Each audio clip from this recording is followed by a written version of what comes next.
What's going on, guys? You got questions, I got answers. This video I'm just going to be answering a couple questions I got. The first one was about blood flow restriction training, also referred to as occlusion training.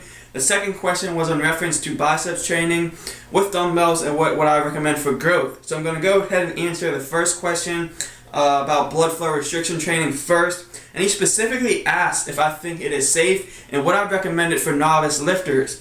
So for those of you who are unfamiliar with what blood flow restriction training is, it's a method of training where you wrap the targeted muscle with a cuff or a knee wrap of some sort at about 70% tightness prior to the exercise and then proceed to do the set with the muscle wrapped.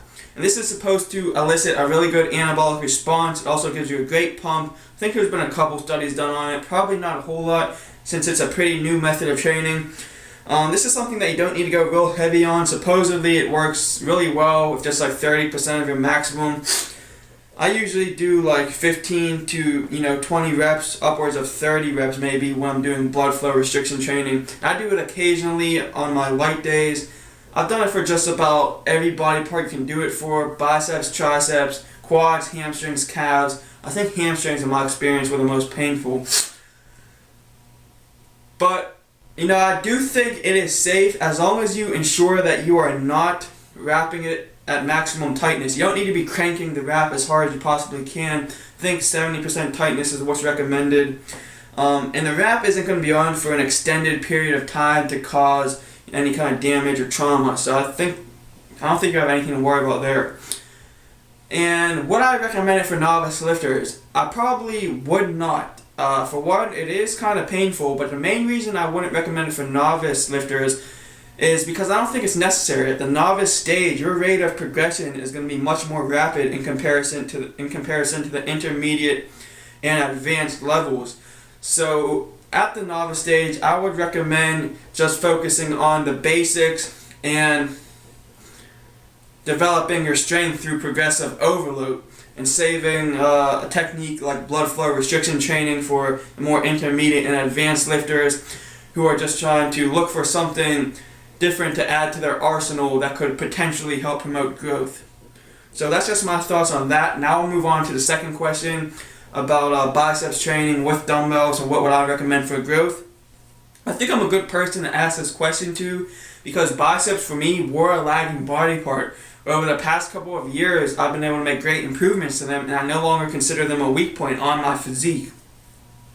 Now, somebody who is genetically disposed to having like big arms or big anything may be able to get away with doing just about anything for that body part, and it'll probably respond well. And I think we all have a body part like that seems to respond exceptionally well.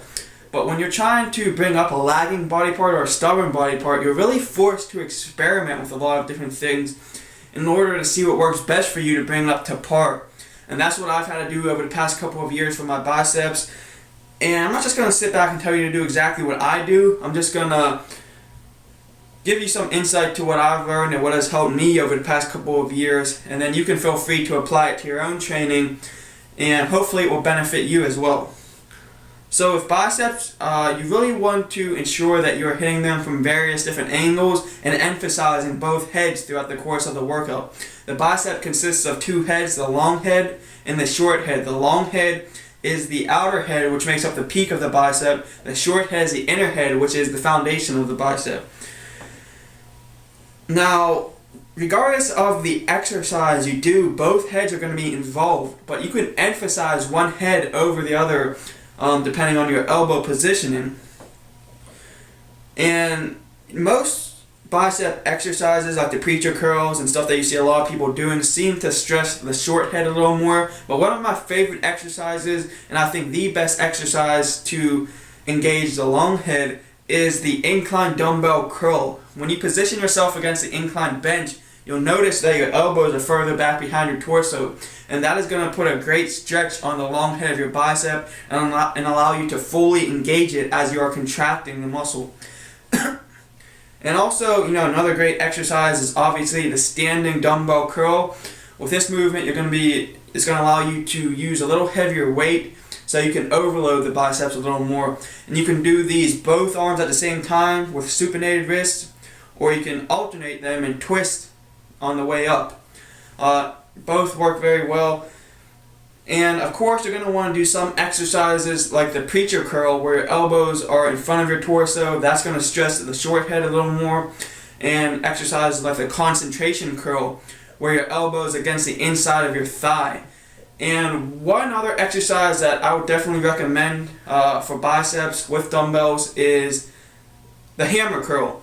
Now, you can do this with a neutral grip, or you can twist on the way up towards your chest. Either way works very well, and that exercise seems to stress the brachialis a little more than anything else, which is located underneath the biceps. Also, the forearms will be highly involved too. So those are a few exercises I would recommend with dumbbells. I would also suggest that you use a variety of different rep ranges. Don't be a slave to just one rep range. I prefer 8 to 12 for biceps, but I also go lower sometimes, like 6 to 8 reps, and higher, like 12 to 15. I probably wouldn't go below 6 reps on biceps myself, just because in my experience, my biceps seem to respond better when they have some more time under tension.